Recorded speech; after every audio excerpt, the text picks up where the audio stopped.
সর্বপ্রথম আমরা মাদারবোর্ডটা দেখে নেব যে পুরো ফ্রেশ কন্ডিশনে মাদারবোর্ডটা আছে, কোনো ধরনের রিপেয়ারিং করে নেই, পুরো সিল প্যাক মাদারবোর্ড আছে। আর ফার্স্ট 1 নম্বর আমরা পুরো মাদারবোর্ড দেখলাম, তারপরে ফাইন্ড করে দেখলাম যে আমার প্রাইমারি লাইন শর্টিং আছে। সেই জন্য প্রাইমারি লাইন যদি শর্টিং থাকতে গেলে আমার চার্জিং আইসির নিচে আমাদেরকে শর্টিং চেক করে নিতে হবে। কেন যদি চার্জিং আইসির উপরে আমরা যদি যাই তাহলে প্রাইমারি লাইনে কোনো শর্টিং আমরা মানে ওটা সেকেন্ডারি লাইন হয়ে গেল। সেই জন্য আমার শর্টিং ছিল প্রাইমারি লাইন।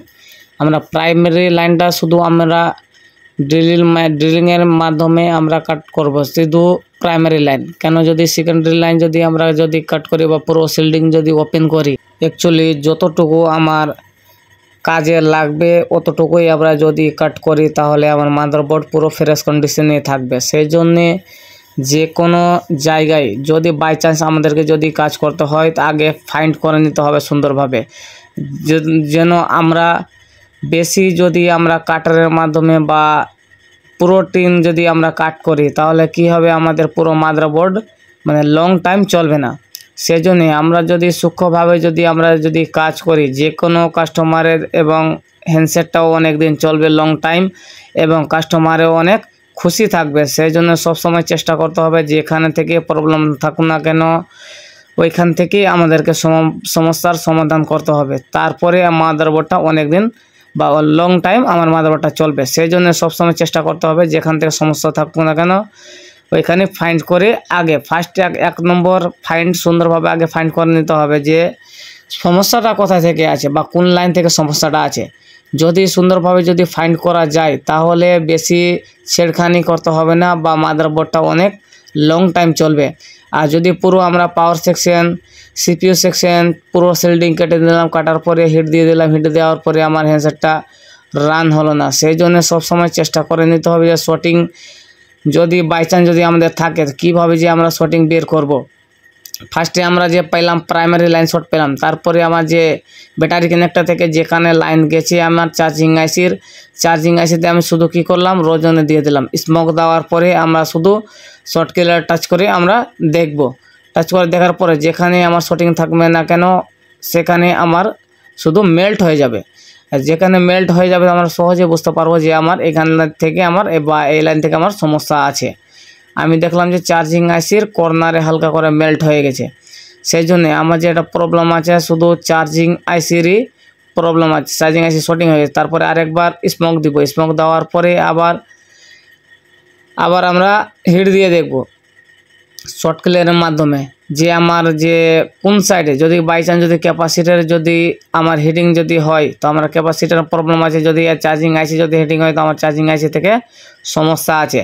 যদি চার্জিং আইসি যদি হিটিং হয় তাহলে আমাকে চার্জিং আইসি এখন চেঞ্জ করতে হবে, কেননা বারবার চার্জিং আইসি আমার মেল্ট হচ্ছে। সেই জন্য আমাদের ফার্স্ট 1 নম্বর চার্জিং আইসি আমরা বের করব, বের করে আবার চার্জিং আইসি অন্য চেঞ্জ করব।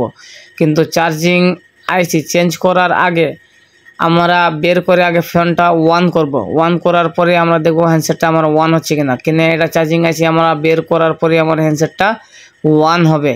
আর এখন ডেড কন্ডিশনে ছিল মাদারবোর্ডটা, আমি ফার্স্ট 1 নম্বর আইসিটা রিমুভ করব, রিমুভ করার পরে আমরা আগে ফার্স্টে অন করে দেখব হ্যান্ডসেটটা অন হচ্ছে কিনা। বাই চান্স যদি আমাদের অন যদি না হয় তারপরে আরও দেখব যে আমার শর্টিং আছে কি বা অন্য লাইন থেকে সমস্যা আছে কি। যদি আইসি বের করার পরে যদি আইসি তোলার পরে যদি আমার হ্যান্ডসেটটা যদি অন হয়ে যায় তো আমার হ্যান্ডসেটের এই আইসিটা আমাকে চেঞ্জ করতে হবে। কেন যদি রিবোলিং করে এই আইসিটা যদি আমি লাগাই কিন্তু লাগানোর পরে আবার শর্টিং চলে আসবে। সেই জন্যে সবসময় স্টেপ বাই স্টেপ যদি আমরা কাজ করি যেখান থেকে সমস্যা থাকুক না কেন 100% গ্যারেন্টি সহকারে আমরা রিপেয়ারিং করতে পারবো। সেই জন্য সবসময় চেষ্টা করতে হবে স্টেপ বাই স্টেপ কাজ করার। আর বেশি যদি আমরা যদি অন্য জায়গায় যদি কাজ করি পুরো মাদারবোর্ডটা দেখতেও খারাপ লাগবে এবং লং টাইম মাদারবোর্ডটা চলবে না, মাদারবোর্ডটা আরও ড্যামেজ হয়ে যাবে। সেই জন্য যেখানে থেকে সমস্যা থাকুক না কেন স্টেপ বাই স্টেপ যদি ফাইন্ড করা যায় তাহলে যেখান থেকে সমস্যা থাকুক না কেন 100% গ্যারেন্টি সহকারে মোবাইল ফোন রিপেয়ারিং করা যায়। সেই জন্য স্টেপ বাই স্টেপ কাজ করতে গেলে অনেক সহজ হবে রিপেয়ারিং করা। এবং এটা আমার হ্যান্ডসেট ছিল ভিভো V25 মানে ভিভো V25 5G এই যে এটা হ্যান্ডসেট আমার 5G হ্যান্ডসেট মানে ডেড কন্ডিশনে ছিল, যে আমার চার্জিং আইসি রিমুভ করে দিলাম এবং ক্লিনও করে দিয়েছি। তারপরে আমরা হ্যান্ডসেটটা অন করে দেখব, ফিটিং করার পরে অন করে দেখব যে আমার হ্যান্ডসেটটা ওয়ান হচ্ছে কিনা। কেন আমার এখন কোনো ধরনের শর্টিং নেই, শর্টিং চলে গেছে। আমার 100% গ্যারেন্টি সহকারে আমার হ্যান্ডসেটটা ওয়ান হয়ে যাবে। আমার হ্যান্ডসেটটা ওয়ান হয়ে গেছে। ভিভো 5G V25 5G, যে হ্যান্ডসেট সহজে আমরা খুঁজে বের করে আমরা রিপেয়ারিং করতে পারলাম। এগুলো বিষয় জানার জন্য আমার কাছে আসতে পারেন ছায়াবাণী সিনেমা হলের পাশে Dildar mobile and training centre. আর কারোর কাছে যদি এই ধরনের যদি মোবাইল ফোন ড্যামেজ যদি থাকে আপনারা নিশ্চিন্তে নিয়ে আসতে পারেন ছায়াবাণী সিনেমা হলের পাশে Dildar mobile and training centre. আর কারোর যদি কাজ শেখার যদি ইচ্ছু থাকেন আপনারা অবশ্যই স্ক্রিনে দেওয়ার নম্বরে যোগাযোগ করতে পারেন। আর আমার লোকেশন আছে ছায়াবাণী সিনেমা হলের পাশে Dildar mobile and training centre. Thank you.